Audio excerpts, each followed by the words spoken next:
আসসালামু আলাইকুম। দেখুন আমাদের পিঠা হয়ে গেছে।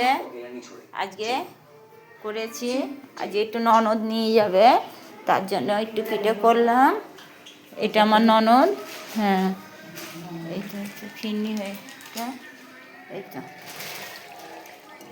পাকান পিঠে হয়েছে।